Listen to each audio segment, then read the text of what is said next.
Welcome to Market Domination, sponsored by Tasty Trade. I'm Julie Hyman. That is Josh Lipton, live from our New York City headquarters. We are giving you the ultimate investing playbook to help tune out the noise and make the right moves for your money. And here's your headline blitz, getting you up to speed 1 hour before the closing bell rings on Wall Street.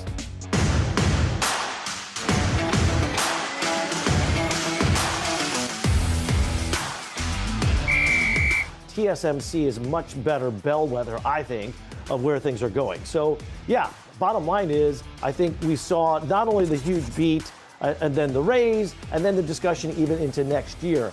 Clearly, I think the people are having a hard time accepting it, but look, this AI thing is real, the demand is real, it's continuing, and there's a lot of opportunity moving forward.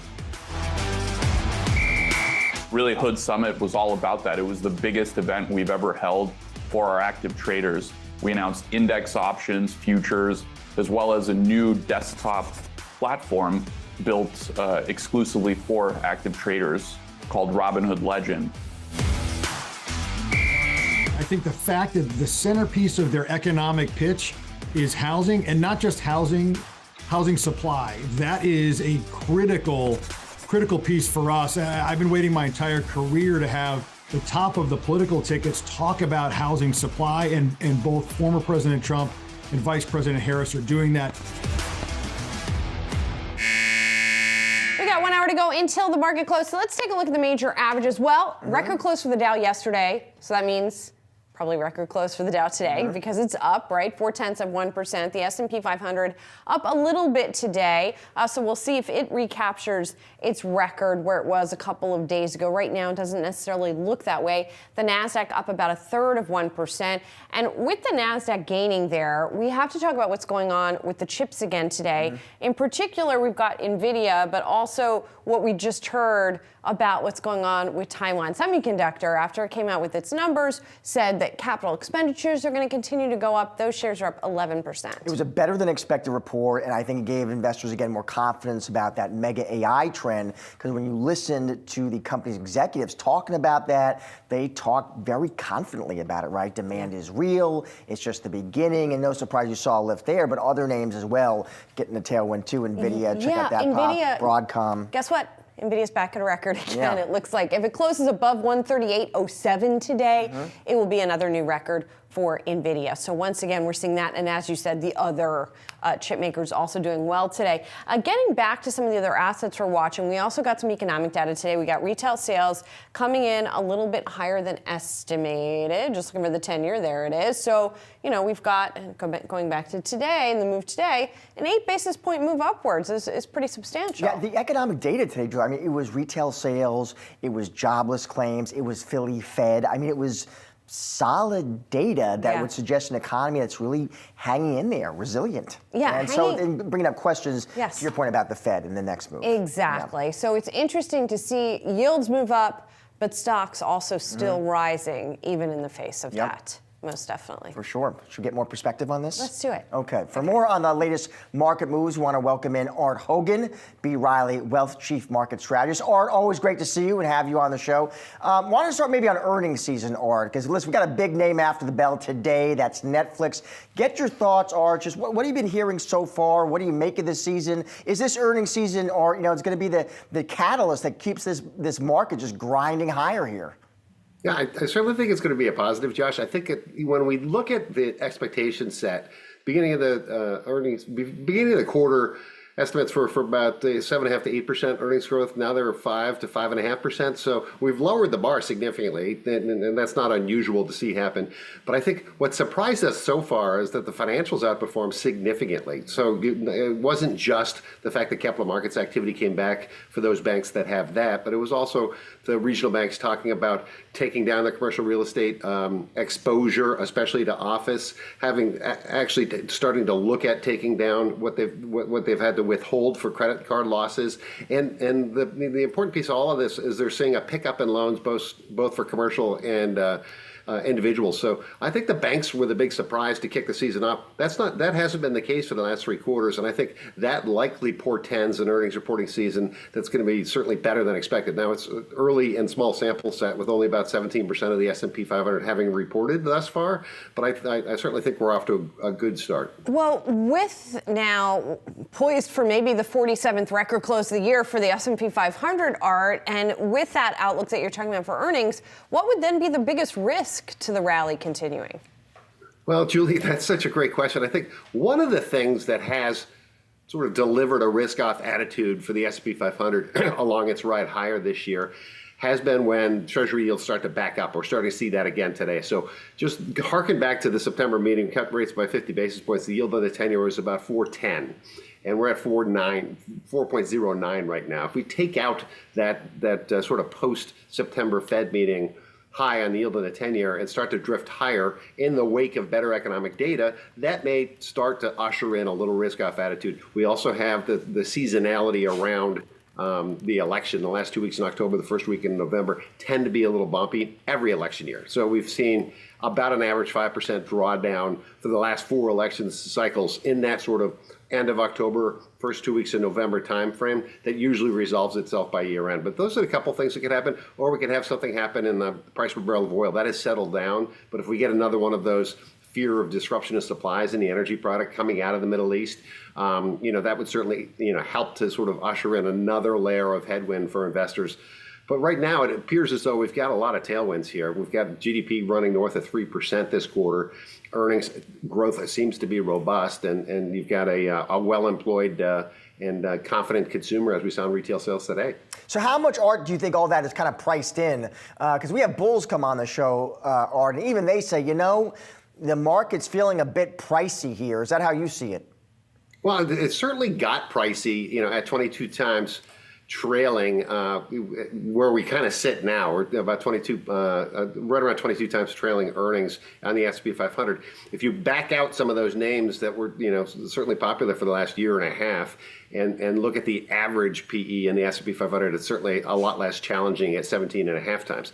But I also think that's why we're seeing a broadening out. I think investors are starting to say, okay, we know artificial intelligence is real, and we certainly know who the players are, but what about the other 493 S&P 500 stocks? That's why for the first time we've seen 8 of the S&P 500 11 sectors outperform the index, whereas last year it was only 2. So I think that's helpful in terms of thinking about what drives us higher, broadening out. But it also is driving investors to start looking at other places, away from the S&P 500, like the Russell 2000, which is outperformed on a 1 week, 3 week, 4 week, 5 week basis, and I think that continues to the end of the year. So yeah, you're right. There's certainly reasons to say on a valuation basis we've gotten ahead of ourselves, but most of that's driven by the top 10 mega cap technology names. Well, we're showing the Russell 2000 right now, and that's an area that you like as well as the small caps. We've been talking to more and more investors lately who like the small caps. In fact, so much so it feels like 6 months ago when everybody loved small caps, and then they didn't really perform, but it seems like people are coming back to it.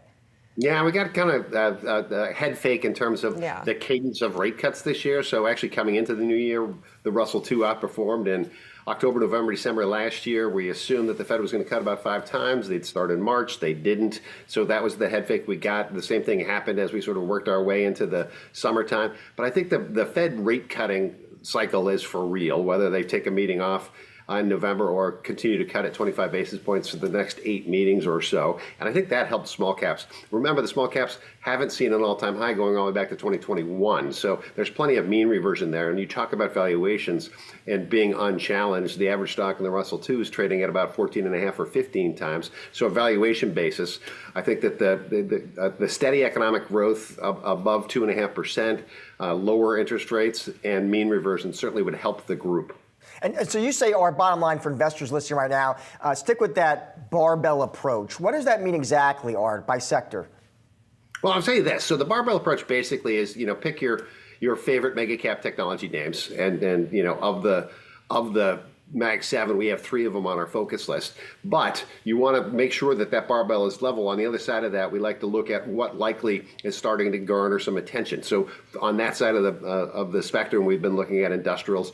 healthcare, and financials, and that helps you balance that out. Now, if you rebalance that and start selling some of your winners and picking up some of the laggards, you're actually starting to do very well. You're outperforming the S&P 500, and it's providing some discipline to make sure your exposure to technology and communication services isn't outsized, right? And that's the problem investors find at year end. Hey, I was 20% technology, now I'm 30% because of capital appreciation, and forcing that rebalance on yourself and broadening out, like the market's broadening out your exposure to a barbell approach helps deliver that diversified portfolio.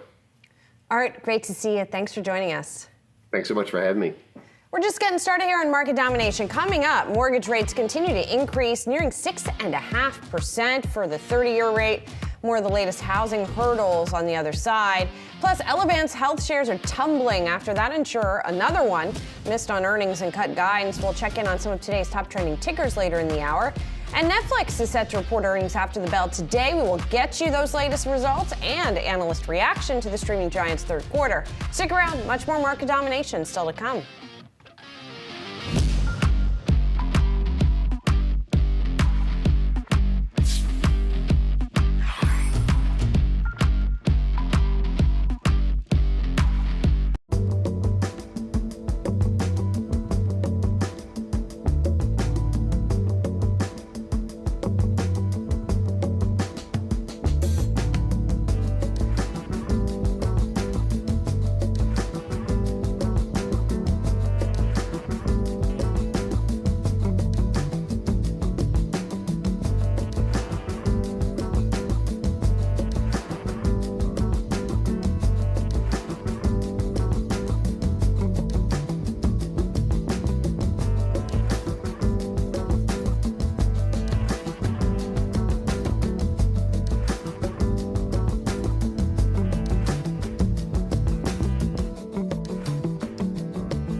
Welcome back to Market Domination, sponsored by Tasty Trade. U.S. mortgage rates are trending higher.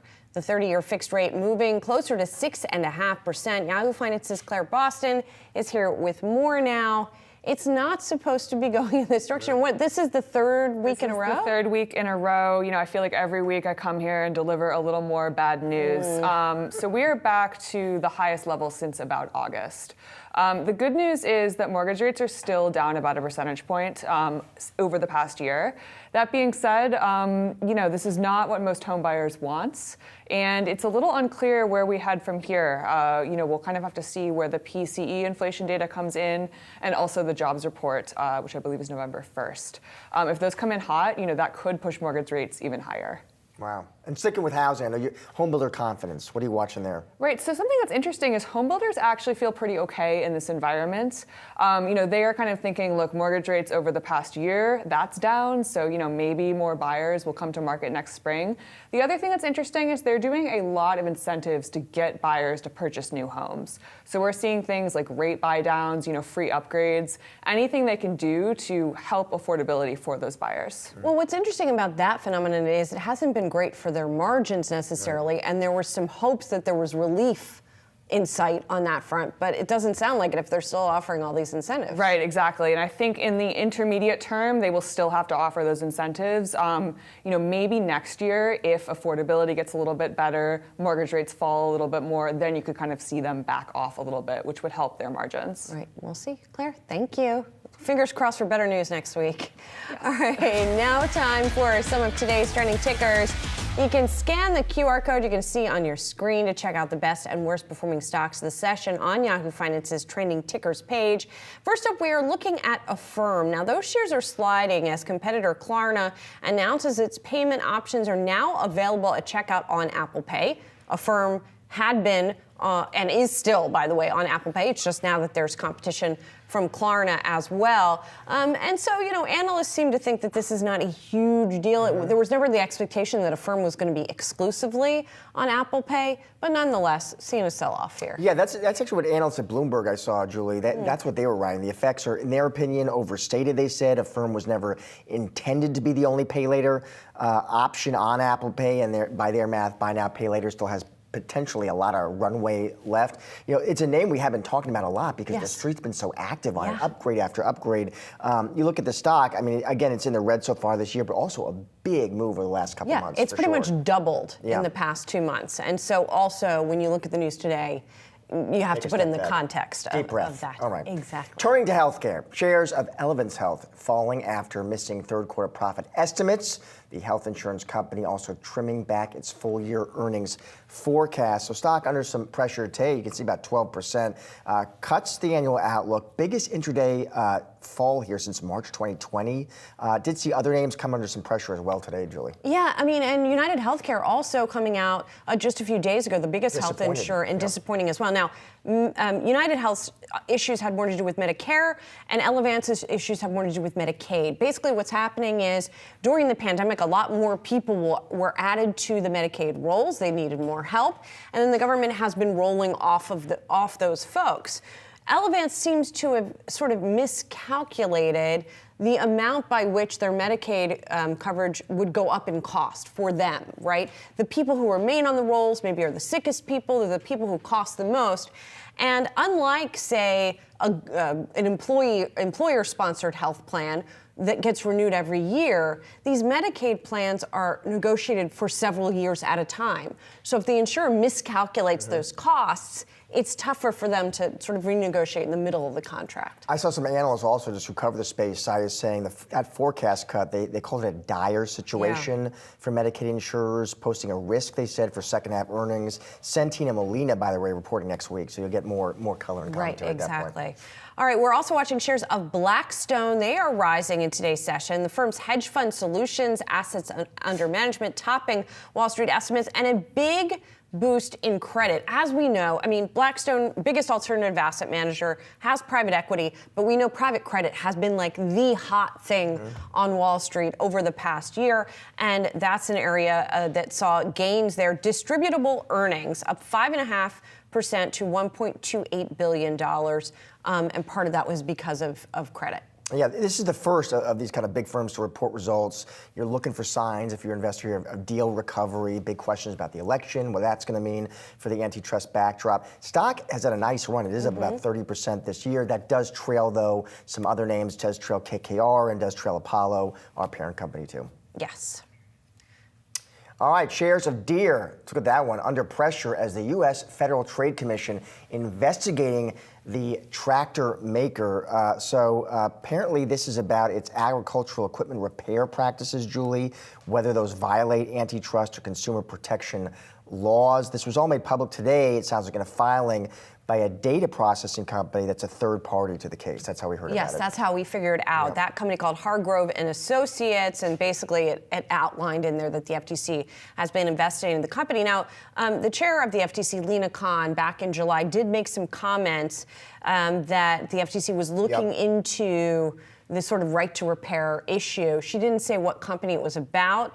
But now it seems to be potentially that this is what it was about. We did, by the way, reach out to Deere, did not yet receive any reply to our query to see, how they're responding to it at this time. Yeah, you mentioned Lena Khan. Bloomberg reminding us that last week Senator Elizabeth Warren was also involved, writing to Deere saying the company was undermining its right to repair agreements. Stock now basically flat in 2024. Yeah, let's broaden things out now. Talk macro.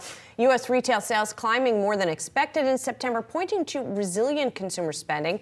Those sales figures fueling expectations of the U.S. economy maintaining strong growth and that strong growth pace in the third quarter. Here with more, RBC Capital Markets U.S. economist Michael Reed. Mike, thanks for being here. Good to see you. Thanks for having me. So I guess the question is the U.S. economy still too hot at this point to sort of put the same pace of inflation in the rearview mirror? Well, I think you have a few things going on. Number one, in terms of inflation, we continue to see price pressures move lower, so that's encouraging. But I think what, in our thesis, the consumer is going to hold up because labor continues to hang in there. And what we mean by that is we saw some weakness over the summer. We got some pretty weak jobs reports, in July and August. But the most recent report showed perhaps that was due to some seasonal effects. So taken all together, as long as consumers continue to have jobs and confidence they'll have income, they're going to continue to spend. And so, Mike, so if you look at core PCE, I think we're at 2.7%. Where does that head? I mean, is there a risk here that we actually kind of stay stuck around this level? Yeah, absolutely. Right now, we're heading into a period where base effects are really important. And really what that means is what happened in the prior month last year, we saw some really low prints. So if we don't get that, for example, we saw the 0.3 print in core CPI. If we get something like that this month, that's going to push up that year-over-year pace. So it puts the Fed in a tight spot just given how people perceive that year-over-year pace. I think importantly, though, when you look at the details, you can kind of look past some of that pressure and thinking about what's causing the upward pressure in inflation. It's things like auto insurance, which is still playing catch up. There was some healthcare components in CPI that have some quirks. So those we do expect were more of a one-off. So put it all together here. People still spending. People still have jobs. We're still seeing inflation maybe moderate, right, if we've got some of these one-off effects. You said the Fed's in a tight spot. What's your current thinking on what we see in these final two meetings? Yeah, so I think the market's really expected to see some more aggressive cuts. And what I mean by that is we were looking at pricing of 50 basis points per meeting potentially. And our call has really remained the same. We're looking for the Fed to cut 25 basis points, both in November and December. We're also looking for one more cut of 25 basis points in January. But that's where we think they stop. And that's a result of the economy. Stop or pause? Well, that's pause for now. Yes, Okay. That's a good point. So we think they go on a long pause. And the parallels we've been kind of showing for that are kind of these cycles in 1995, 1998, and to a lesser extent 2019. And the difference is those were not recessionary cycles. When you look at what was going on in recessionary cycles, for example, when the Somme rule triggered, and that's what we're dealing with now, I think that was creating a lot of the pessimism that we were seeing in terms of the market pricing those 50 basis point cuts. But when you look at something like retail spending or even real consumption, those are not on that same downward trajectory as those recessionary cycles. So that means to us, at some point, the Fed is going to say, the economy looks in good shape. We're going to take a pause here and reassess. It's interesting, Mike, if you look at the data today and you saw retail sales and jobless claims and Philly Fed, and it would all point to this economy that's really hanging in there and a consumer that's hanging in there. And then, though, we'll look at this polling and surveys of how consumers feel, and it's often not that optimistic about the economy. I'm trying to square that. Is that because inflation rate has come down but the prices I'm paying for certain things are still higher than a few years ago. So, and that's what I'm, like groceries, clothes, and that's what I'm feeling, that's what's resonating? Yeah, absolutely. That's a big part of it. It's the pace of those price increases are slowing, but price levels are still quite high, so things are expensive. You know, we were talking about housing and mortgage prices now, how the contribution of what you have to make from your income to make that down payment is much higher. So that weighs on consumers and their confidence there. Another thing we've been talking about is when you look at things like the labor market differential, which is published by the Conference Board, that has been on this long downward trend. And really what it's looking at is it harder or easier to get a job? And when you look back, over a year ago, it was much easier to get a job when the labor market was really tight. So everything's kind of relative when you look back into kind of 2022, 2023, when the unemployment rate was closer to 3.5%. Well, speaking of everything being relative, you just mentioned the housing affordability issue, and this brings up an interesting question as well about the differential in income levels, in assets, on household balance sheets levels. So basically, the chart looks at the percentage of income that goes towards a down payment and the percentage that goes towards a mortgage payment. And in both cases, they're pretty high. It's something like a lot of your down payment for your monthly income would go to it, and about half or so, you're saying, of your monthly income goes to your mortgage payment. But if you own the house already, and you've owned it for a while, and you're subject to the prior interest rates, you have an enormously valuable asset on your balance sheet. If you own stocks, and they keep going up and up and up, then you have that sort of wealth effect. So how is that sort of counterbalancing, and how is that working in this economy? Yeah, I mean, that's a great point, and that's why we think the consumer continues to hang in there. One of the benefits that the U.S. has relative to the rest of the world is the 30-year mortgage rate. So that has helped a lot of folks lock in those favorable mortgages. Most homeowners are, in fact, below 4%. And very few of those homeowners have tapped that equity. So that could potentially be a source of another upswing in the economy further down the road.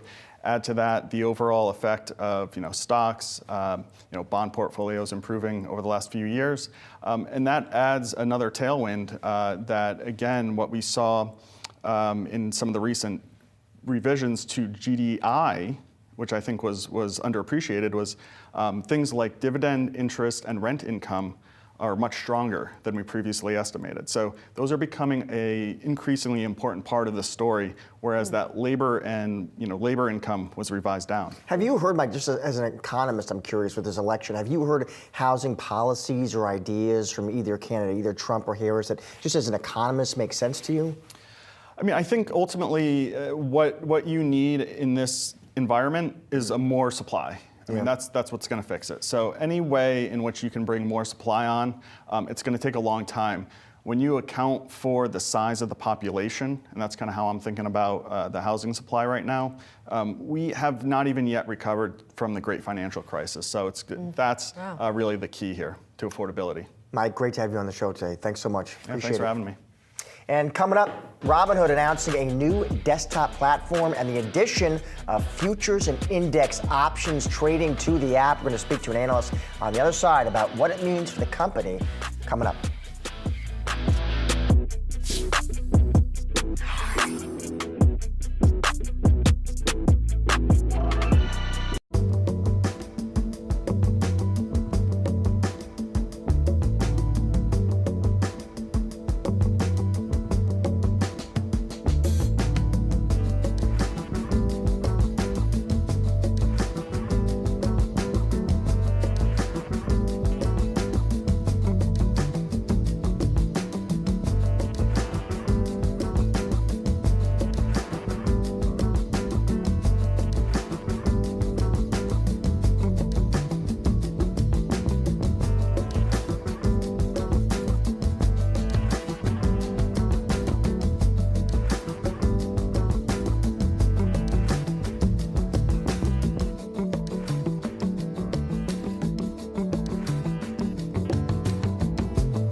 Uber has explored a potential takeover of Expedia. That's according to the Financial Times, at least. Uber's interest is reportedly in the very early stages. No formal approach has been made. No discussions currently taking place. But for more on the potential of what that could look like, let's welcome in Brad Erickson, RBC Capital Markets equity analyst. Brad, it's good to see you.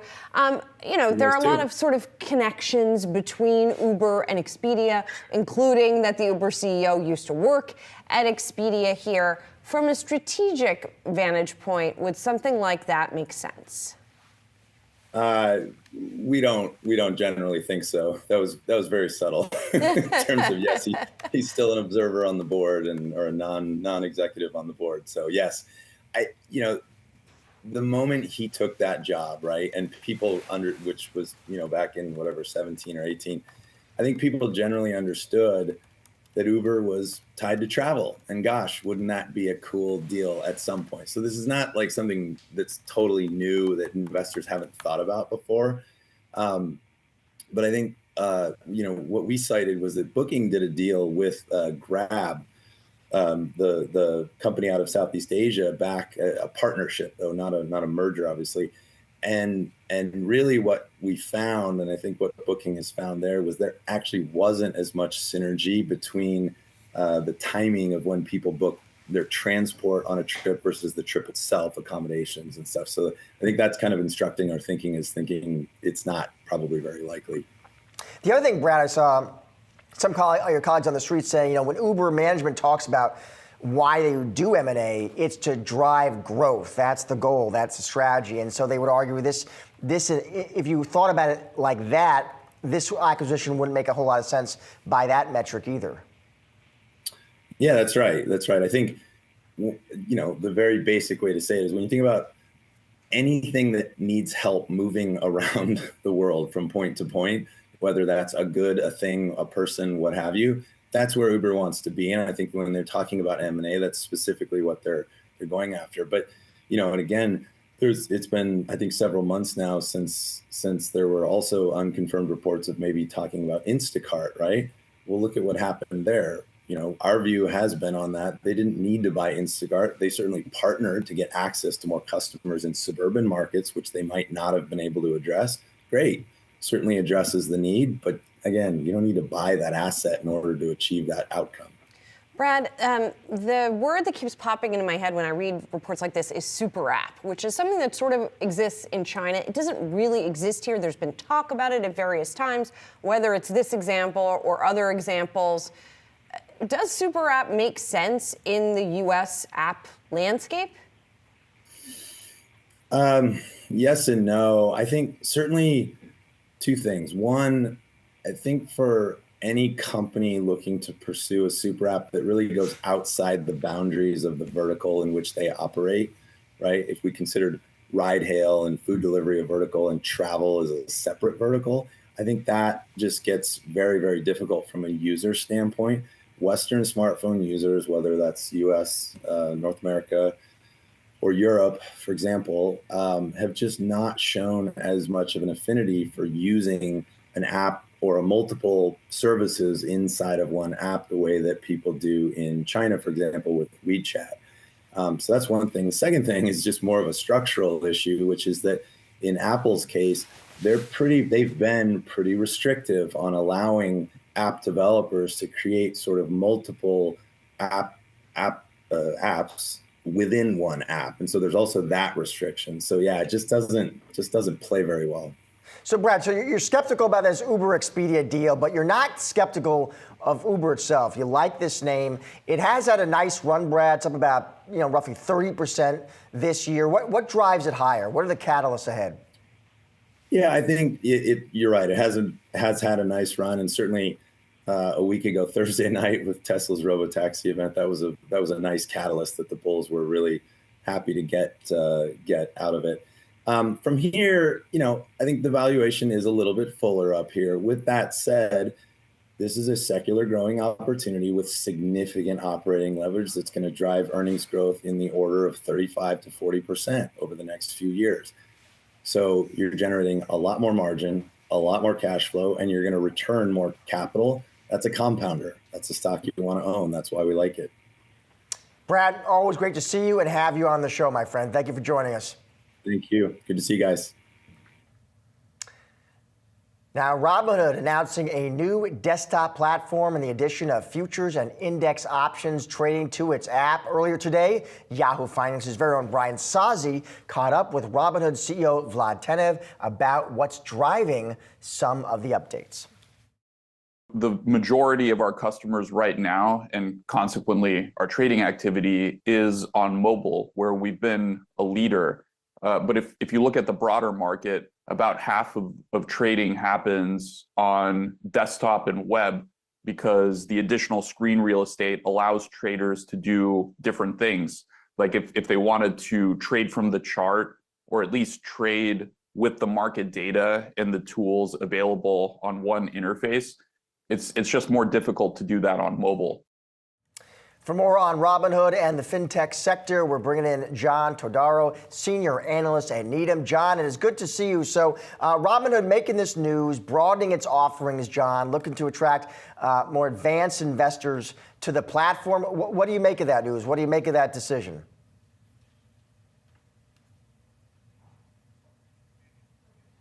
John, you might be muted there. Sorry about that. Thanks for having problem. me on. This certainly broadened out the product offerings that Robinhood has, and I view it almost as a maturation of Robinhood. You look back in the equity market run post the pandemic, a lot of retail investors, it was their first time going into equities and some of the other products out there like crypto. You now fast forward 3-4 years, these folks are clamoring for more advanced products. They now have 4 years of investing and trading under their belt. And so Robinhood is catering to that customer, making sure they don't lose those customers as they get more mature in their trading process, and then also possibly taking market share from some of the more traditional brokerages like a Schwab out there. So we viewed it very positively, but taking a step back, you do want to see what products will actually drive additional revenue. And from that summit, I think the main ones were futures and index. The other tools, certainly nice to see, helps them compete on market share, but not necessarily ways you can monetize those directly. Well, and John, as you talk about the company maturing and sort of broadening its appeal, it's also maybe going for a more mature audience. I mean, Robinhood sort of has the reputation of having the younger trader, the first-time trader, the people who got into it during the pandemic and then kept at it. Are there any risks with then also incorporating maybe an older audience in terms of the reputation, like the coolness or whatever of Robinhood? You always run that risk to some extent. I mean, that's any product that's going to become older and more mature. There could be some new kind of sexy upstart, if you will. But I would say Robinhood has a lot of very good name recognition, even with the younger cohort, the Gen Zs that are getting out there for the first time investing. So Robinhood still very much is the go-to platform for that cohort. I think they're still very much targeted at that. This is just additional product that they offer that can maintain what I would think is more so that millennial user that maybe has 5 or so years of investing, trading under their belt, and is looking for more advanced products. So I don't think this diminishes their kind of first-time user offering. If anything, it just captures that user who's looking for more advanced products as well. John, what does market share look like for Robinhood? You know, how has that been evolving versus peers and rivals? Well, they've been gaining market share, right? And part of that we think is they do offer somewhat lower fees, right? So they can be competitive on that front. On crypto, that one's a little bit different. That product's a little bit different, but they've been also gaining in that area as well. So I would say across products, Robinhood has been gaining market share. Overall, though, we still don't have volumes to the same extent you saw in 2021 across some of those products. Coming out of the pandemic when monthly active users were higher. So there is some ground to kind of make up to get back to prior peaks where it was in 2021. Obviously, the investing landscape is a little bit different today. Notably, interest rates are higher. So what we do think kind of gets them there, and then I also think where they could compete continuously on market share would be if you start getting those rate cuts. So that kind of makes the pie bigger, so to speak, and then the new product offerings helps them compete more on market share. And let's talk about the other thing that's coming up that could also affect not just Robinhood, but some of the other platforms like a Coinbase, for example, that you also cover, and that's the election, right? Which is perceived as being an important one for crypto. Is it actually that important for crypto, I guess is the first question. And then what would it mean for these companies? We think it is. We very much view it as important, primarily from a regulation standpoint. Crypto is still to a high degree in the crosshairs of regulators. It's, in our view, one of the reasons why Robinhood doesn't offer as many crypto pairs as they could. And that's because regulation here in the US is pretty stringent. So we think the election, it's a little bit of a binary outcome. We think if Harris gets elected, it will be more a continuation of the Biden administration, maybe a little bit different, but more or less kind of the same regulatory framework, which is generally a bit negative towards crypto. And then if Trump gets in, we could see it being a bit more positive or open to crypto. And so that would be beneficial for Robinhood. So a little bit of a binary outcome. Obviously, Robinhood can't control that. But we do think if you get Trump in there, you could see more positive crypto regulation, and that would certainly benefit Coinbase and Robinhood, at least in the near term. We'll see what happens. John, thanks a lot. Appreciate it. Thanks for having me on. Let's talk about gold now. Gold futures jumping to a new high during today's session. Yahoo Finance's Ines Frey joining us now with more. The action there has just been pretty incredible, Ines. Yeah, that's right. Gold up more than 30% year to date. So why is this? Well, in part because interest rates are coming down. That's bullish for gold. Investors have been pouring into Western physical gold-backed ETFs, and central banks have been buying up gold at record levels. There's no signs that that's going to be stopping anytime soon. Just to give you a small example of the foreign appetite for gold, Poland plans to keep buying up gold and aims to target holdings of 20% of their reserves in gold. That's just one country. The BRICS summit is happening next week. Russia is expected to push towards an alternative payment system platform to try and end foreign dependency on the dollar. And Goldman Sachs recently also said in a note that emerging markets central banks purchases, they're going to continue. This buying is structural. Goldman now has a price target of $2,900 by the early 2025. That's up from $2,700 where we're at today. We're above $2,700 per ounce. And this has been a top performer among commodities, guys. This year, gold up 31%. Compare that to the S&P 500's up 22%. Far outperforming. Indeed. A lot of people talk to us about how they like it. Thanks, Ines. Appreciate it. Thank you. Coming up, we're taking a look at the best ways to be positioned among the trending nuclear stocks with today's Investor Playbook. Stick around. Much more market domination still to come.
Thanks to the rise of AI, tech companies are doubling down on nuclear power to fuel data centers.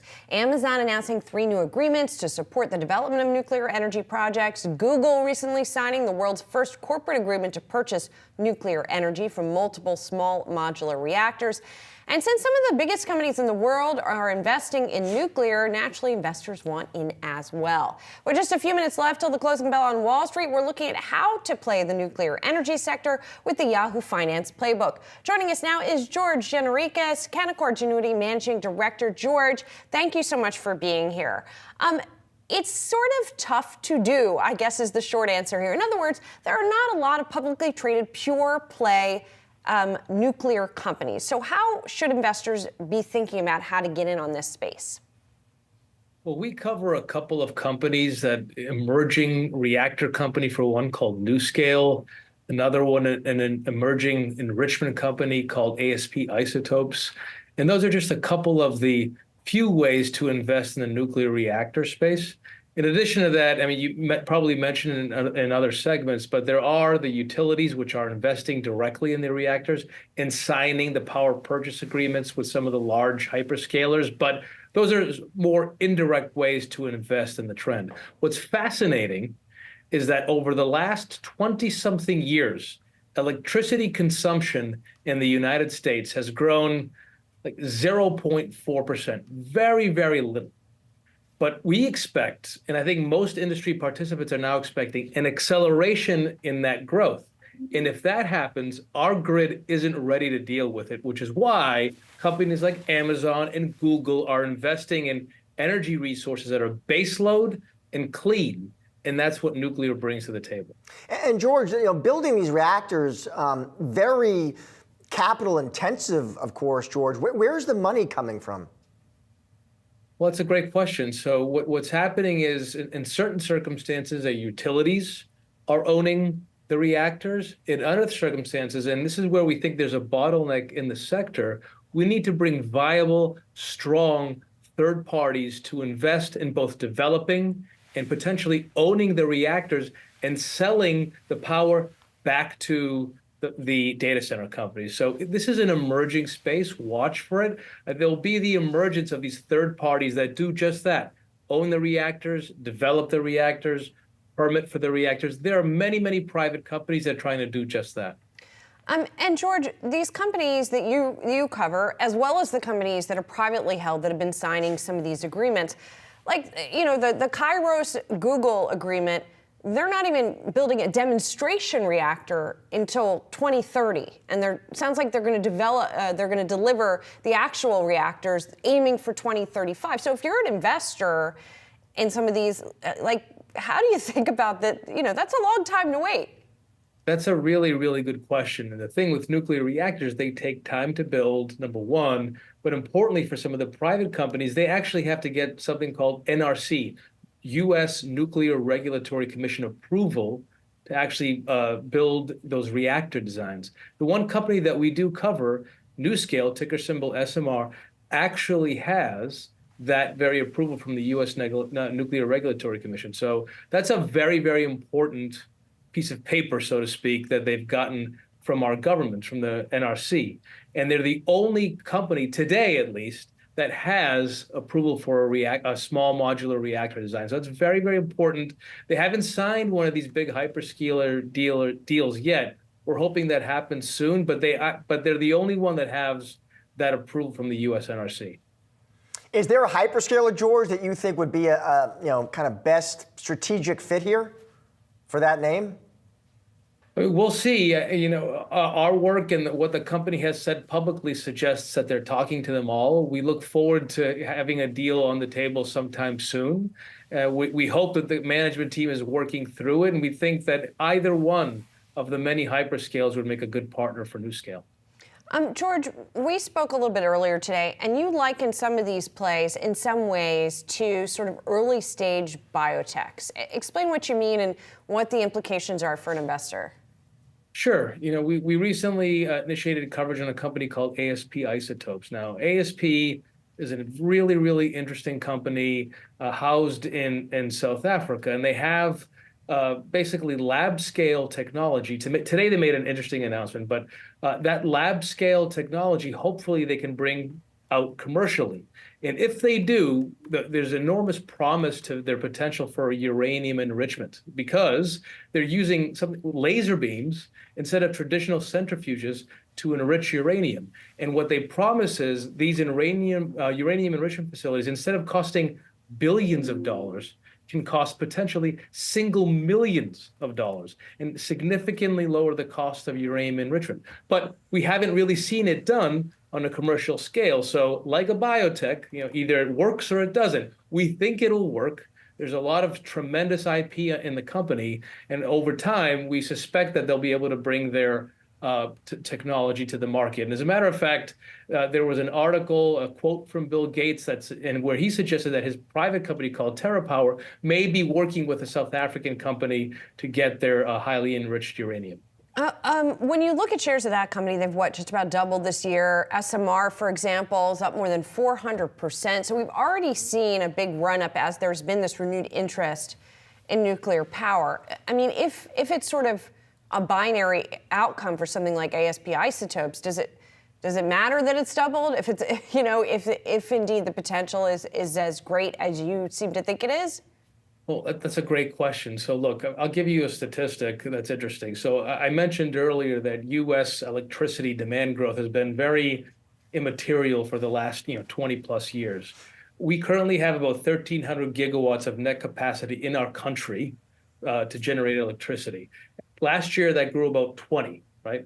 And so and if that growth accelerates, imagine how many reactors we need to help that demand just from an acceleration perspective.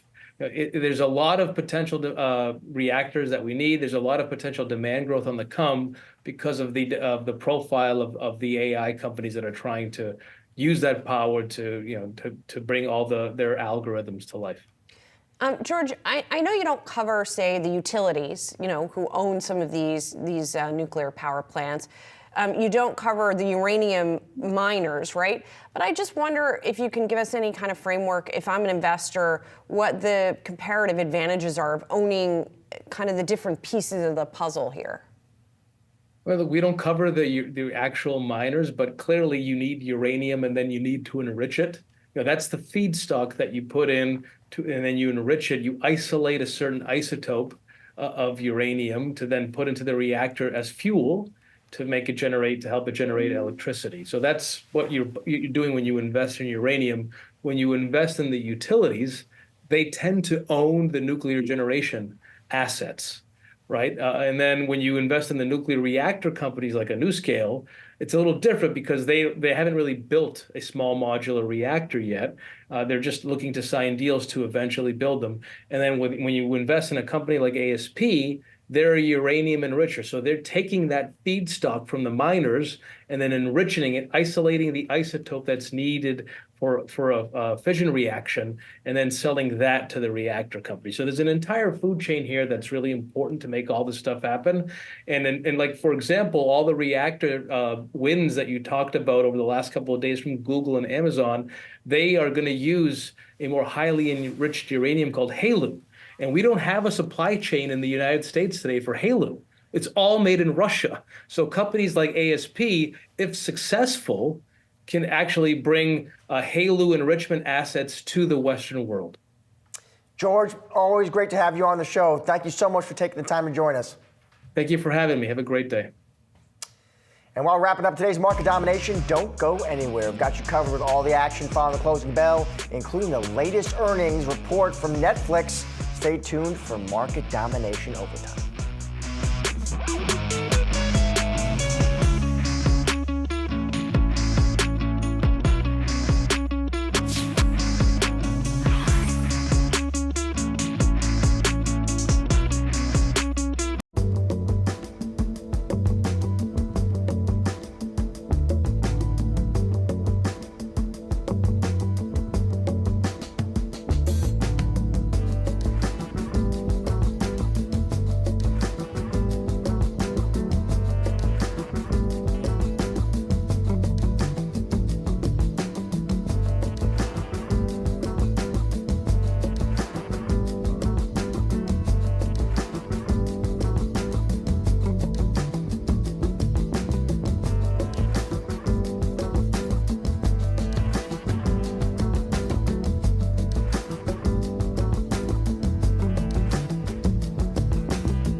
There's the closing bell on Wall Street, and now it is market domination overtime, sponsored by Tasty Trade. Let's see where the major averages ended this session here.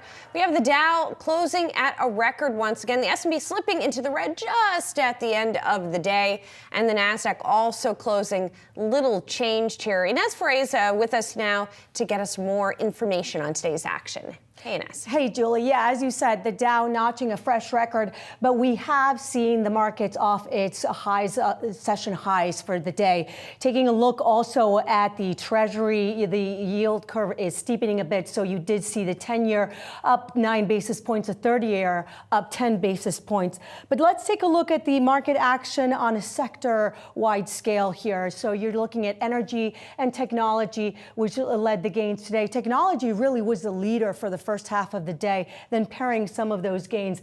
And when we talk about tech, we're really talking about, look at that, here's the Magnificent Seven.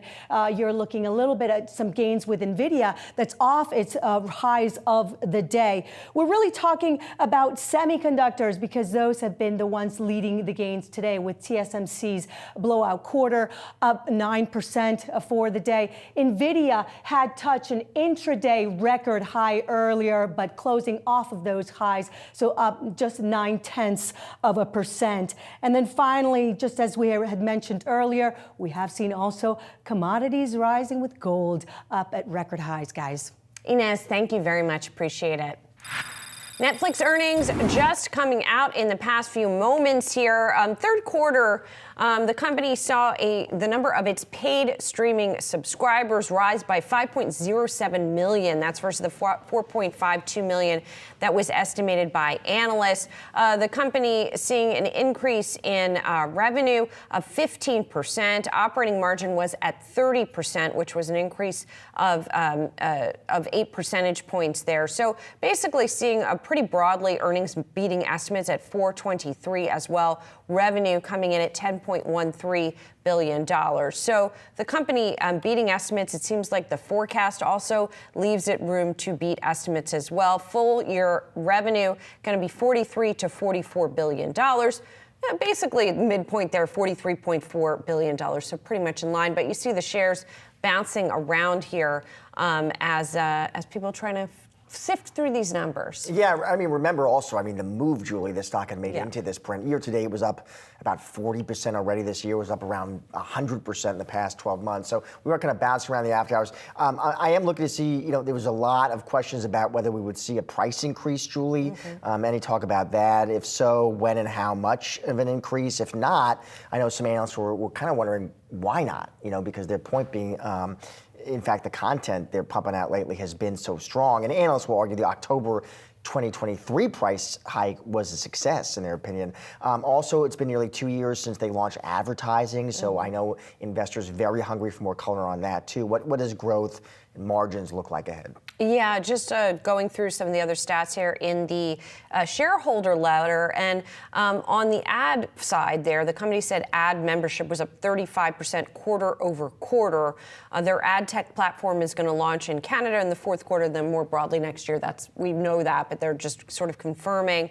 And they're also touting something that we talked to our Alexander Canal about yesterday, and that is the broadening of their types of offerings, right? We know they're known for streaming movies, for streaming shows, but they're highlighting the NFL games that they're going to have on Christmas Day. They're highlighting the Jake Paul-Mike Tyson fight, as well as Squid Game Season 2. But just, sports, kind of leaning a little bit more into that and highlighting it in the I think the NFL games is really interesting. First of all, I'm interested to hear how the kind of executives think about that and the strategy behind that. Is that meant for Josh Lipton, who's already a subscriber and an NFL fan, or maybe they're also hoping to reach new folks as well, maybe both. But certainly it indicates to you that they keep pushing harder and harder into sports. And then broadly too, Julie, just how they think about content spend. What does it actually look like in the quarters ahead? Yeah, so one thing I just want to note here on your question about raising prices, particularly for the ad tier, they're emphasizing that it's very early on for the advertising initiative. They say that in this release, so you wonder if that's them sort of pushing back against the idea that they should already be raising prices, when it's still pretty new here. Point out they're approaching the second anniversary of that. And in the third quarter, it was over 50% of signups in the countries where they have ads. And that membership on the ads plan grew 35% quarter over quarter, which I mentioned before. So it seems like reading between the lines here, maybe they're saying like we're not ready to raise those prices yet until we're done tinkering, perhaps, with this offering. Yeah. All right, we shall see. Yeah. Another record day, meanwhile, for the Dow Industrials, but even amid this record run on Wall Street, our next guest is still warning of downside risk ahead. And joining us now is Barry Bannister, Stifel Chief Equity Strategist. Barry, it's good to see you. Listen, we just got the earnings report from Netflix. It is up about 1% here in the after hours here, Barry. Of course, pull back the chart. It has had an incredible run. Curious to hear, Barry, so far, as you made your way through earnings season, reading through the reports, listening to conference calls, what have been some of your big takeaways? Well, the no landing scenario looks like a pretty strong one now, and it certainly renders the question of whether the Fed should cut rates in 2025 at all a very good question to ask. The financials particularly, and their results tell us that. I think they should do maybe a couple quarters for the rest of the year, big deal. But they should go out this year at 4.25 and stop cutting rates. Clearly, they're underestimating the growth potential of the economy. Granted, there's going to be an adjustment up over time as rates reset to the higher level, but maintain them for a while until the reset occurs and then cut rates. But don't just be in a hurry to cut rates. So we got to take some of the rate cuts out of futures, no doubt about it. So where we stand right now, what does that imply? If they do another couple quarter point cuts, if they don't do any cuts, what are the implications then for stocks? Well, if you take out the Fed funds futures for December 2025, which in the fourth quarter average are pushing around 3.5, and you make it more like 4.25, you would have probably a pullback in the market, which is not entirely an unhealthy thing. We're in a very frothy market, and John Templeton once said that bull markets are born on pessimism and grow on skepticism, mature on optimism, and die on euphoria. We've crossed out of optimism. We're already in this kind of euphoria now. I heard your guest earlier talking about nuclear. I was II number 2 ranked nuclear engineering analyst for years back in the 2010s. I can tell you, we're not going to build any nuclear plants here for data centers. It's just not going to happen. The NRC is going to make it prohibitively expensive, and the investors who go into it are going to lose all their money. Even for the small ones? Well, small is worse. You can't even spread your cost out. If you look at what it costs. Well, if you've got a really rich big tech company who's footing the bill. Well, that's great. Let's take all their money. That's probably what's going to end up happening. If you think about it, South Carolina Gas and Electric, SCANA, they went bankrupt trying to build a new plant at Summer. If you look at Georgia, they built Plant Vogtle. It cost them multiples of billions of dollars more than they thought it would cost, and it went into the rate base. It's just going to be very expensive. It's not the approved design. The AP 1000 design was approved already. It's going to be the actual build that's going to be very expensive with the redesigns and the make work that the NRC, which has been accused of being too friendly with the industry, so they are going to be aggressive. It's going to drive up the cost. Now, this is not going to happen. I've seen this enough over the last 40 years, particularly 25 years ago in the tech bubble. Everybody's all bullish and optimistic about tech. We look at the market and think it's just expensive at 30 times CAPE operating earnings. When it should be around trend line 26.5, it's about 800 points overvalued. So Barry, if it's frothy, and listen, we've had plenty of strategists come on and they'll make that case. It's stretched. How do you invest then, Barry? I'm actually trying to figure out at what point next year to put on a leverage short, because I think it's just going to blow up in people's faces. We have the wherewithal, if we use the absolute cherry-picked lowest CAPE operating earnings yield of the last 35 years, which occurred in late 99 and early 2000, occurred again in December of 2021, and the huge amount of liquidity that Powell and the Treasury dumped into the system in COVID. And it's approaching that again. When it hits that, would be at about 6,400 for the S&P 500. If you look at it a couple of other ways, we would also be at about 6,400. If we get there, we might have a really good short all the way down to about 4,700, which is where this year, 2024, began.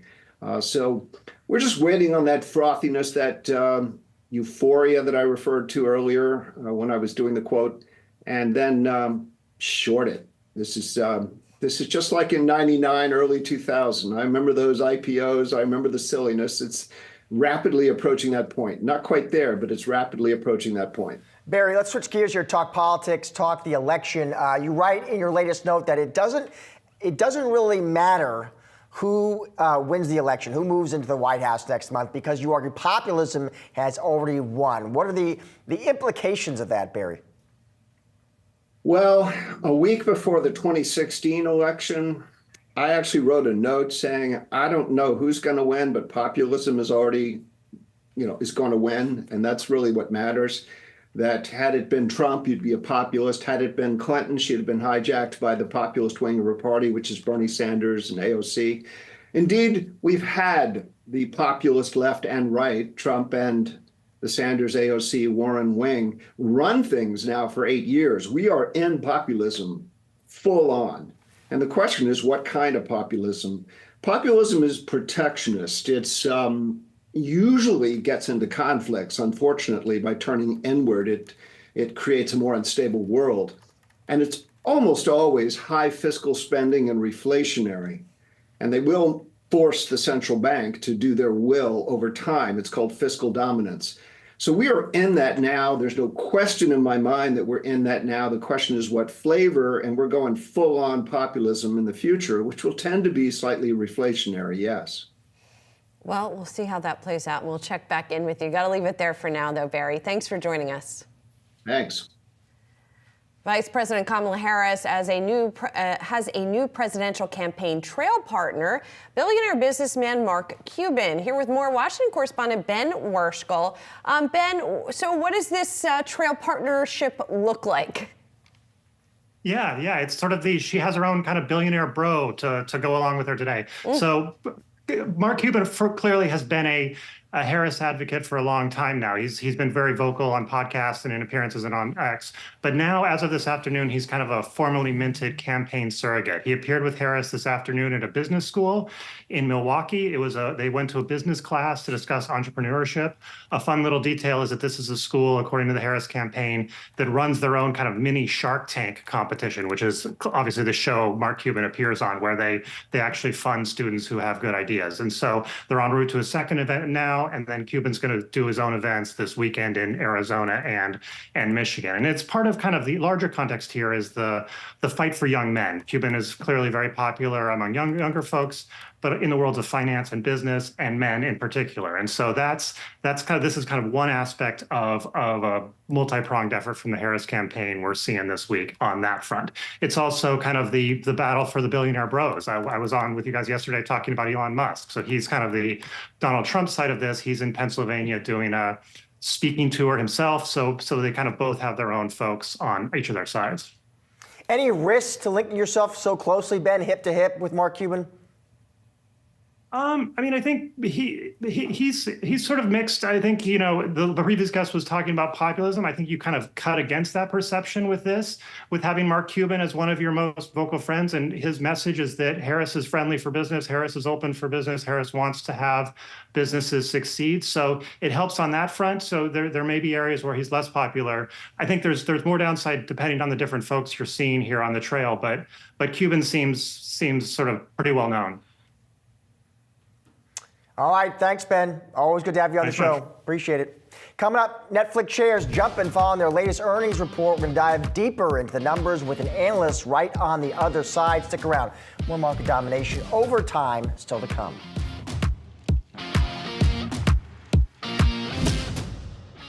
Are you ready to master the markets and, dare I say, become a better leader in the process? Well, Yahoo Finance has you covered with our new full suite of original podcast content.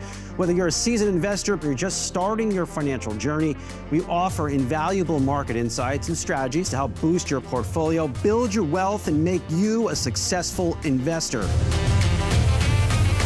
Now let's make some money and get a lot smarter. I've done Yahoo Finance forever. This is a spectacular spot. Welcome to Stocks in Translation. I'm your host, Jared Blickery. Hello, world. I'm Ross Mack. Hi, I'm Bob Powell, and welcome to Decoding Retirement.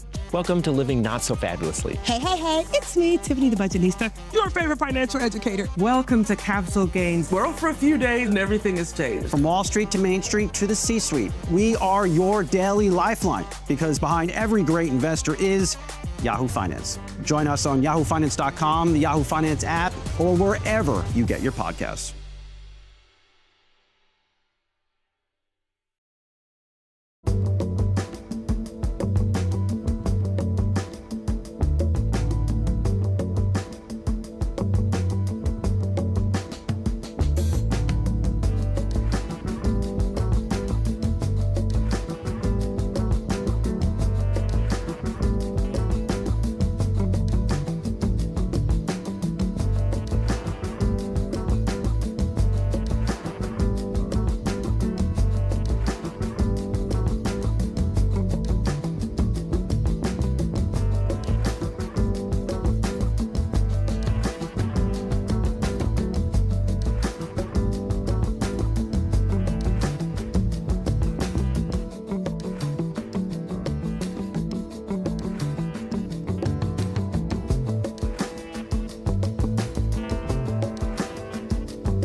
Netflix delivering a beat on revenue and earnings for the third quarter. The streaming platform also topping estimates on its subscriber additions. Its revenue outlook came in ahead of Wall Street's expectations. Just to run through the numbers and reiterate them quickly here.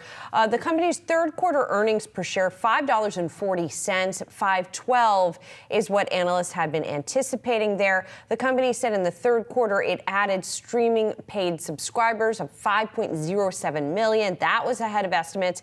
And for the fourth quarter, it predicts that earnings per share will come in at $4.23. $3.90 is what analysts have been anticipating. Initially, the shares were sort of bouncing around a little bit. Right now, they are higher. Let's get more on the quarter. We've got Bloomberg Intelligence senior media analyst Geetha Raghunathan. Geetha, it's good to see you. So as we look at these numbers here, it seemed as though expectations going into this report were already pretty lofty.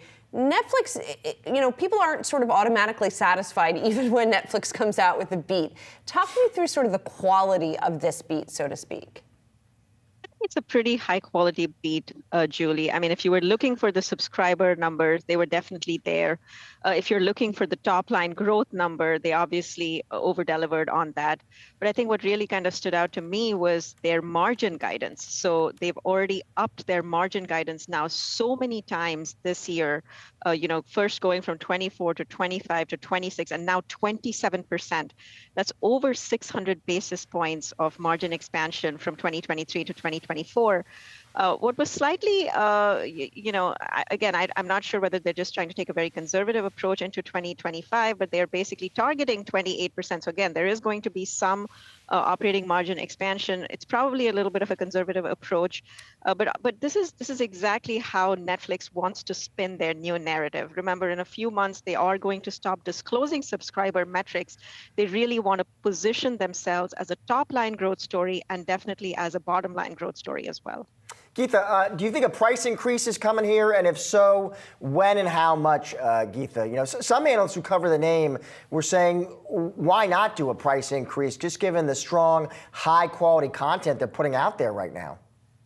Yeah, absolutely, Josh. I think a price increase is long overdue. And I think that's really what investors are looking for. Because if you look at this story, if you kind of look at the big picture, you look at the valuation of the stock. I mean, it's premium valuation. There's no doubt about it. And that valuation, revenue growth is really kind of what underpins that lofty valuation. And for you to have consistent revenue growth, obviously, you need those price increases. And why not? They do have pricing power. You're absolutely right. We've seen tremendous engagement on the platform, and they're able to sustain that. So it's obvious that, they have a lot of pricing power. I think they're just waiting to see how to kind of implement that price increase. They're going to have to do it very carefully because remember, they're trying to balance subscriber growth along with revenue growth. At the same time, they also have to grow their advertising tier.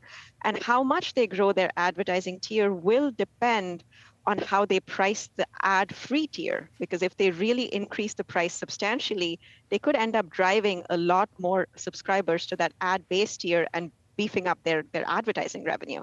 So again, it's going to be a really careful balancing act. Yeah, it sounds tricky for sure, Geetha. But do investors really want to see that price increase, however they figure it out? What's the urgency there? And sort of what kind of catalyst could it eventually provide for the shares if and when they deliver it? It's definitely going to be a positive catalyst. There's no doubt about that. I mean, all their competitors are raising prices. And this is why, investors are kind of expecting this. If you just look at Disney, they are going to be raising prices substantially. Actually, today, Max has raised its prices. And they're all actually now, if you look at the standard ad-free tier, they're all pricier than Netflix, and that just doesn't make sense, kind of given the catalog, given the depth and breadth of the Netflix library.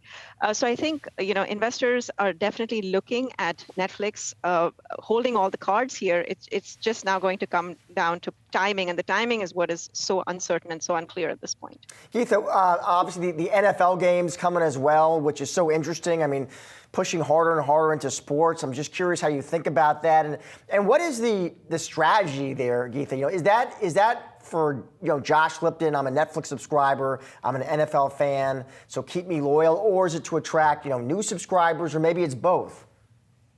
It's a little bit of both, Josh, definitely, but it's more a statement to the advertising community. It is more a Netflix has arrived in the advertising business kind of a statement. They obviously have a built-in captive audience. We know from some past experiences with Peacock hosting a wildcard game that this does become a major customer acquisition event. Netflix already has 75 million subscribers in the US.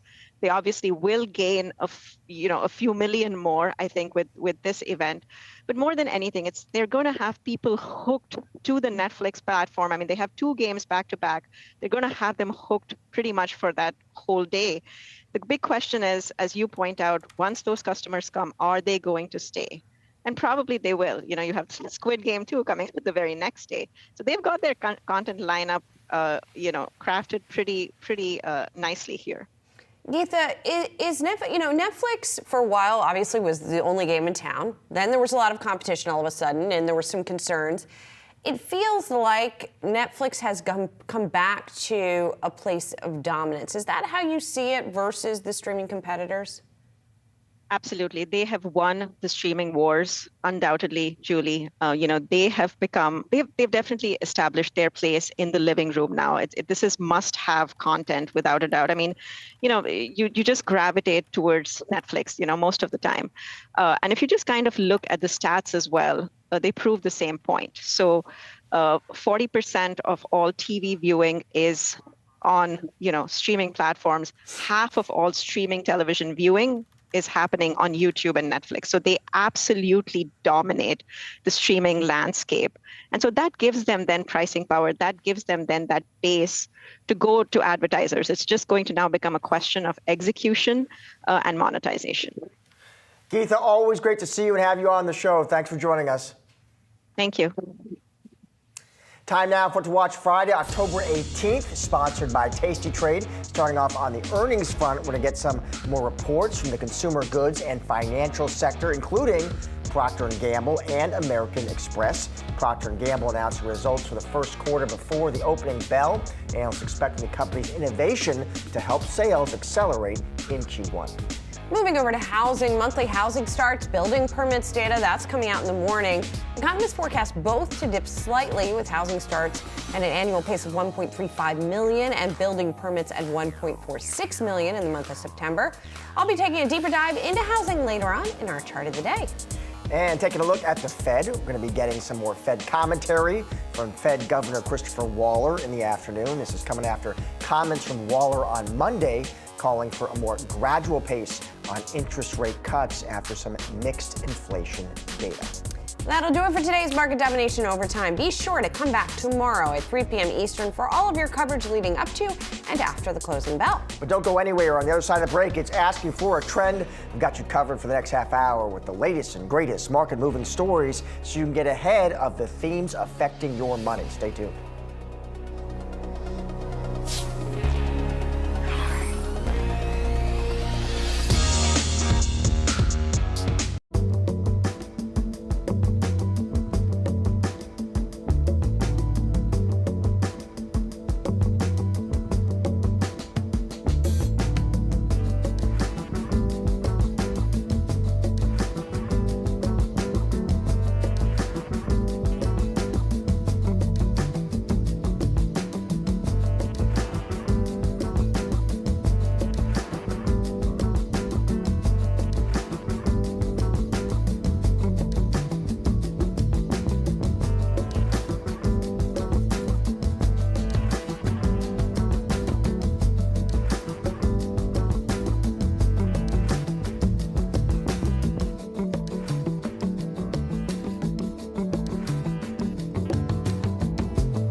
Hello and welcome to Asking for a Trend. I'm Josh Lipton, and for the next half hour, we're going to be breaking down the trends of today that'll move stocks tomorrow. There is a lot to keep track of, so we're focusing on what you need to know to get ahead of the curve. Here's some of the trends we're going to be diving into. Netflix just reporting strong third quarter earnings. The streaming giant topping estimates on both the top and bottom lines, plus subscriber growth also coming in above expectations. That stock is jumping here in the after hours, and one analyst says the result highlights that Netflix has undoubtedly won the streaming wars. Plus, closer look at the state of the consumer. Retail sales rising 0.4% last month, just above economists' expectations. We're going to hear from the CEO of JC Penney on what the company is seeing from shoppers today. And the corporate turnaround in focus at several major American companies, from Boeing to Starbucks to Nike. One marketing expert joins me to weigh in on what the companies have to do to rebuild their brands. JC Penney has seen it all, from being one of America's great legacy retailers to a deeply discounted department store and just about everything in between. Now it's ramping up for yet another holiday shopping season as it continues to write its comeback story. And here to discuss all of that and so much more is Mark Rosen, JC Penney's CEO. Mark, it is great to have you on the show. And I want to start here, Mark. You know, it was about roughly a year ago, you announced this plan. It was $1 billion self-funded reinvestment in the business, Mark. And just bring us up to date about the changes that have gone on at JC Penney. How has this plan, reinvigorated change, impacted the shopping experience for your customers? Yeah, first of all, thank you for having me. And yes, we're a little bit over a year into $1 billion self-funded reinvestment in the business.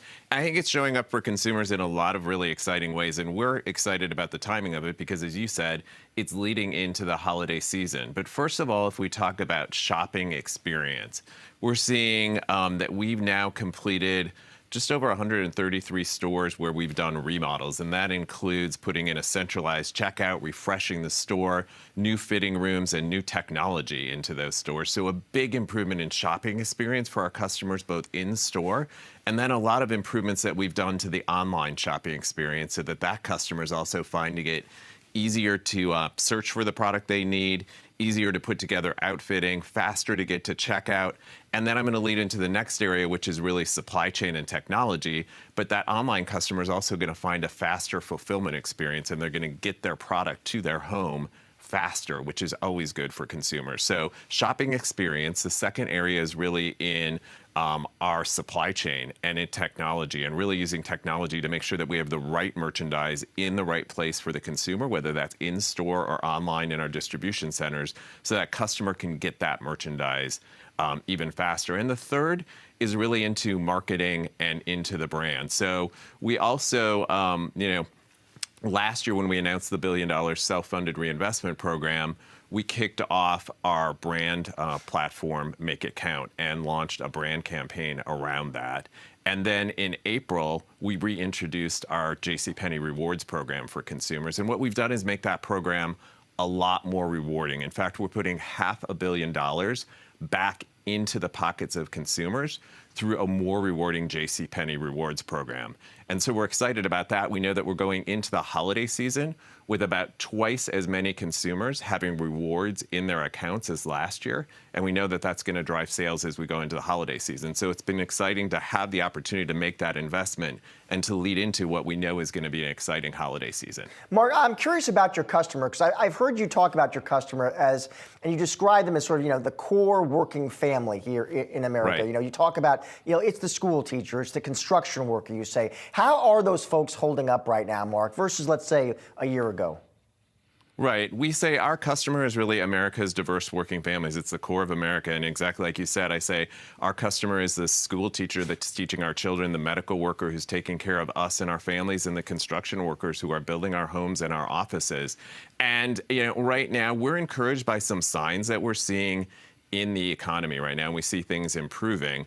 At the same time, those changes take time to flow through the economy. But what we know is that that customer is always looking for value. And especially as we go into the holiday season, that customer is looking for value and they're looking for joy with their families and the ones they love. And if we look at the past couple of years, we know that the consumer is going to go into holiday and is planning to have that holiday season, and that's why we're ready for them with the things that they expect. We've also, since back to school, seen a real improvement in our traffic trends and in our sales trajectory, which really mirrors the retail sales release that you saw today. And Mark, as that consumer's looking for value, does that mean you have to, discount to meet them where they're at? And if so, what does that mean for your margins?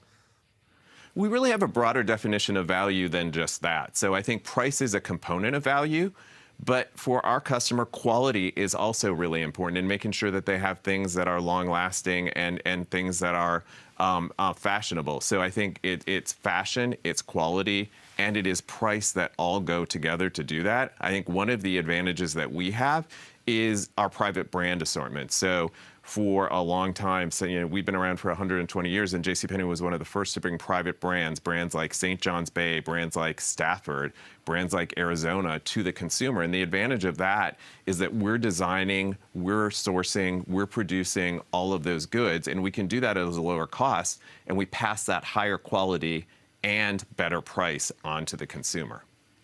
And Mark, I got to ask you, I know you're focused on the transformation, it's investment, it's rebuilding, it's remodeling, but any interest, Mark, in testing the public markets again with JC Penney?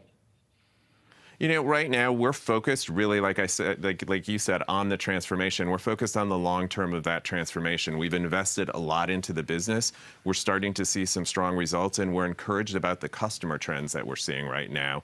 So as I think about the customer right now, what we're seeing is since back to school, we've had a significant improvement in that customer trend. And then we also just recently invested in Thursday Night Football. So you're seeing us for the 16 weeks of Thursday Night Football with really, really big deals for the consumer.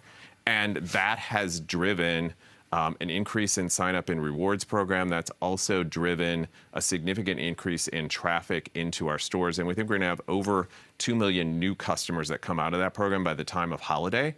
So we're focused on the transformation. We're focused on growing our customer base. We're focused on really maintaining the solid liquidity and the solid cash position that we have right now. And then we'll see what happens with that.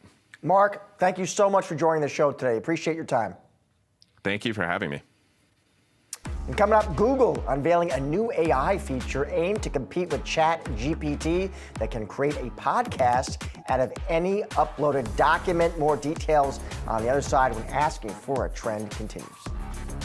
Are you ready to master the markets and, dare I say, become a better leader in the process? Well, Yahoo Finance has you covered with our new full suite of original podcast content. Whether you're a seasoned investor or you're just starting your financial journey, we offer invaluable market insights and strategies to help boost your portfolio, build your wealth, and make you a successful investor. Now let's make some money and get a lot smarter. I've done Yahoo Finance forever. This is a spectacular spot. Welcome to Stocks in Translation. I'm your host, Jared Blickery. Hello, world. I'm Ross Mack. Hi, I'm Bob Powell, and welcome to Decoding Retirement. Welcome to Living Not So Fabulously. Hey, it's me, Tiffany the Budgetnista, your favorite financial educator. Welcome to Capital Gains, world for a few days and everything has changed. From Wall Street to Main Street to the C-suite, we are your daily lifeline, because behind every great investor is Yahoo Finance. Join us on yahoofinance.com, the Yahoo Finance app, or wherever you get your podcasts.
Well, many of the documents people have to read every day can be complicated, wonky, or just downright boring. But what if those documents were replaced by 2 engaging podcast hosts generated by AI? Yahoo Finance's Akiko Fujita is here with more on the latest AI tool from Google that is generating a ton of buzz. Akiko.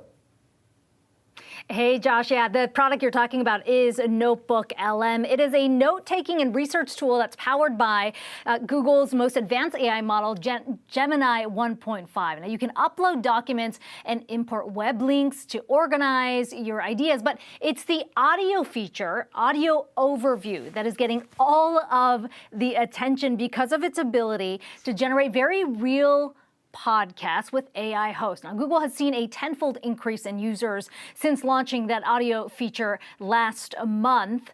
And today they launched additional controls that allow for further customization of these conversations. So to truly understand how this all works, you have to listen for yourself. So I turned to a document that's familiar to a lot of our viewers, the Federal Reserve's Summary of Economic Projections, uploaded it to Notebook LM to generate a podcast. Here's part of that conversation. All right, so the Fed is predicting GDP growth of around 2% for the next few years. Yeah.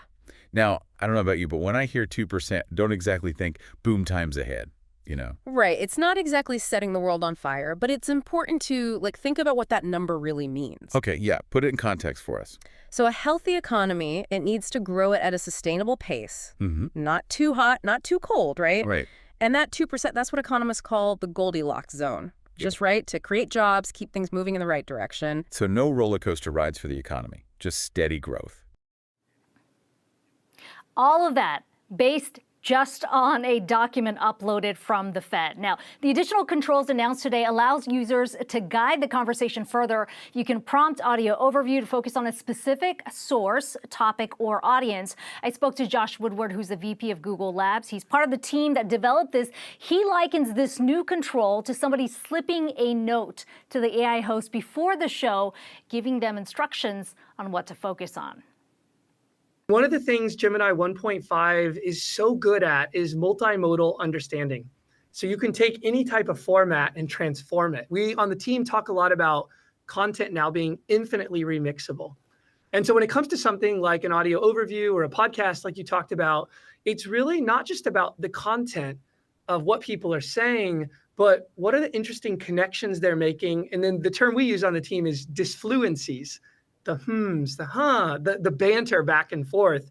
If you just tried to make it sound like a perfect speech, I don't know, it might be kind of boring. But this way, the host, really you can feel almost like the relationship between them and how engaging it is, the metaphors they use, the connections they draw. And so we did a lot of work actually to train that base Gemini model and some of Google's other models to really bring that in. Josh, here's a number that kind of blew my mind. Speaking to Josh Woodward there, Notebook LM is capable of processing 50 sources, 25 million words per document. Now, what's the context of that, right? He said sort of equivalent to 11 Harry Potters. That's the amount of text we're talking about in one document to generate a podcast. I don't know about you, but I'm starting to feel a little unstable about my own job with this ability. I think we all are, Akiko. How long do we think it is, by the way, until Gemini can start generating vodcasts, so mixing audio and video? Yeah, how long until Gemini can take over our jobs, right? Well, Josh Woodward says that, it's still a ways away. He says, even though this technology is advanced in a big way, there's still high latency. So sort of, the video side, the real world banter, there's still some latency on that front. And then he said, well, these models have really advanced. They're still not quite as efficient in terms of sort of cost and sort of the larger, things that additional factors that would come into play here. So he says we're still a ways away between marrying video and audio. But as he said, multimodal is really the way to go here. And we've seen a number of companies, including OpenAI, Meta, Apple, Amazon, all really, really focused here and competing on voice AI. All right, job secure for now. Thank you, Akiko. Appreciate it. For now. Well, another trend we're following is corporate culture. What is it and how is it defined from a business perspective? Companies including, we know, Starbucks, Nike, they're struggling with culture and as a result, their business. But how can new CEOs improve it? Joining me now is Marcus Collins, marketing professor at the University of Michigan's Ross School of Business and author of For the Culture Market. It's great to have you here. It's great to be here. Thanks for having me. So you argue, Marcus, start at a high level, the most powerful influence, culture is the most powerful influence on our behavior. Let's take a beat there. When you talk about culture like that, what do you mean by that? How are you defining it? I think about culture through a sociological lens. A gentleman by the name of Emil Durkheim, one of the founding fathers of sociology, talks about culture as a system of conventions and expectations that demarcate who we are and govern what people like us do. So because of who we are, we see the world a certain way. That is, because of who we are, we see a cow like leather. Some see it as a deity, some see it as dinner. Which one is it? Depends on who you are. And because of who we are, we navigate life accordingly, then express ourselves through shared work. The alchemy of those systems or systems of systems make up our culture. And because of who we are, we therefore buy what we buy, vote the way we vote, date who we date, vacation where we vacation, eat where we eat, bury the dead where we bury the dead, if you bury the dead. These things are all byproducts of our cultural subscription. And the same cultural mechanisms that govern how we operate in society are the same mechanisms that govern how we operate in organizations as well. And so part of your job, Marcus, is you help people, brands, companies kind of figure out how to navigate those cultures. How do you do that? Yeah, I first help them provide some language, a Rosetta Stone by which we can talk about culture concretely so we can operationalize it. And once we say, okay, this is culture, then we ask ourselves, well, for whom? What culture do we want to engage in? If you're a brand, do you want to engage sneakerheads? Do you want to engage skaters? Do you want to engage, cosplayers, right? Whatever the community people you want to interact with, who are they and what are their cultural subscriptions? And then I help brands, companies, institutions, organizations, and entities navigate the conventions of those communities so that they can engage in meaningful ways. So I think about myself like coaches are for individuals, I am for organizations, helping them understand culture and how we can leverage this unbelievable, disproportionately influential force that governs almost everything that we do. Are there certain people or brands or companies, I'll leave it wide open, that you think navigate it very well right now? Oh, sure. I mean, from a Who brand would be perspective, top of mind to you? my favorite go-to is Patagonia. Why does that fit the bill? Why do you think they navigate Because it so well? Patagonia has a very clear point of view about the world. They believe in climbing clean, mitigating their invasiveness on the planet. And everything the brand does, every decision that they make is bound by that ideology. And the important part about that is that because of how they see the world, they know how to navigate through the world. Then they connect with people who see the world similarly. And they go, that's my brand. Not because of what they create, which is parody in many ways, but why they do it. And people buy from that brand as a way of making their own culture material. Now, you have to have a point of view, but do you also have to have, as you're coaching people and advise people, you can't stay, I would think, rigid either, right? Well, no, I say that you are rigid about your belief, but loose about the ways in which they come to life, right? I think of it as like rather having a map culture or a compass culture. A map culture is like you make a left here, you turn right there, then you go straight. And if you don't, you're in trouble. A compass culture is like, this is what we believe. This is how we see the world. And therefore, that's the way we're going. Now we we invited all of you to come help us get there by providing different routes by which we do that. And those heterogeneous ways by which we get there becomes the fluidity in which we operate. It's the flexibility, but we are dogmatic and in many ways convicted by the ideology. Marcus, it was great to have you here. Wish we had more time. That was excellent. Next time. Appreciate it. Appreciate you. Coming up, we're taking a look at the latest housing hurdles impacting potential buyers with our chart of the day. Stick around. We're asking for a trend right on the other side.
For our chart of the day, we're looking at housing affordability. Yahoo Finance's Julie Hyman joins me now with a closer look. Julie. Josh, we've been talking a lot about housing affordability, especially after we learned today, according to Freddie Mac, that the average 30-year fixed mortgage rate rose for the third week in a row to 6.44%. So I'm looking at this chart that was put together by the team at Bloomberg Economics that looks at the percentage of your monthly income that goes towards your mortgage payment and a 20% down payment on a house. So this is new home buyers who are buying the home, the initial purchase of the home. So when you look at the mortgage payment itself, that's the left axis over here, you're looking at around 30% or so that people are currently paying of their monthly income towards their mortgage. As you might imagine, the down payment is a much larger number. That's closer to 100% of 1 month's income going towards that down payment. And the conclusion that they draw over at Bloomberg Economics and Stuart Paul, the economist there, is that if home buyers are still willing to devote this kind of a level of their income to these kinds of payments, well, then we'll still potentially see housing prices to continue to rise. However, he says more likely is that income growth begins to slow, and also homebuyers sort of push back against these kinds of ratios, that they're not as willing to pay quite as much. And so maybe that should start to put some pressure on prices, in addition to us seeing some more supply come to market. Now, we earlier talked to Mike Reed, he's the RBC Capital Markets U.S. economist, about this whole formula and what it implies as well for what we're seeing in consumer spending, et cetera. So things are expensive. We were talking about housing and mortgage prices now, how the contribution of what you have to make from your income to make that down payment is much higher. So that weighs on consumers and their confidence there. That said, of course, we did see a strong retail sales growth number today. And as Reed said, consumer spending in general is holding up pretty well, even given some of the onus that is on folks now and the measure of their income that is going towards things like housing. And it was interesting, Julie, I thought when we asked Mike, we were talking about the election and the candidates, their different policies. He kind of said, bottom line, the name of the game here is supply. Yes, increasing that housing supply. And that, I think that tends to be sort of the consensus among economists here, is that it would be a good thing for affordability if there were more homes on the market, whether new or existing. All right, Julie, thank you. That is a wrap on today's Ask for a Trend. Be sure to come back tomorrow at 4:30 p.m. Eastern for all of the latest market-moving stories affecting your wallet. Have a great night.